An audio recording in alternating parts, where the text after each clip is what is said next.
ইয়ে মানে বলছিলাম কি আমরা কি একটু ভিতরে ঢুকতে পারি? আসলে খুব বৃষ্টি পড়ছে তো, কমে গেলেই চলে যাব। হ্যাঁ কাকিমা, আমরা বেশিক্ষণ থাকবো না, বৃষ্টিটা একটু কমলেই চলে যাব। এমা না না, তোমাদেরকে চিনি না জানি না, তোমাদেরকে এই সময় ঘরে ঢুকানো যাবে না।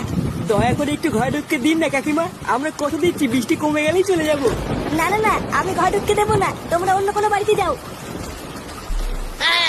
এ কি রে মোরা, তোরা এখানে? খানকির ছেলেগুলা বৃষ্টির মধ্যে আমাকে একা ফেলে এখানে পালিয়ে এসেছিস? এমা, ওটাকে গালাগালি করছে কে রে মোরা? আরে বৌদি যে, কেমন হয়েছে? বাড়া, এই বৃষ্টির দিনে চলো একটু লকমক করি। এমা, এইসব কি নোংরা কথা বলছে? কি বলছে নাকি বাড়া? আমি নোংরা কথা বলছি?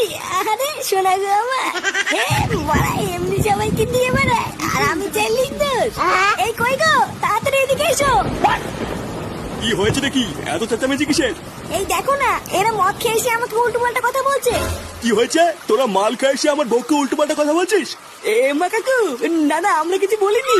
চোরের বাচ্চাগুলো আমার বউকে তাহলে মিথ্যে কথা বলছে? শান্তির ছেলে দাঁড়া, বৃষ্টির দিনে আমার বাড়িতে ঢুকে আমার বউকে উল্টোপাল্টা কথা বলছিস? আরে চেদন বৌদি, ওদেরকে ভাতার নাকি? কি বললি চোরের বাচ্চা? আমি ভাতার? চোর না?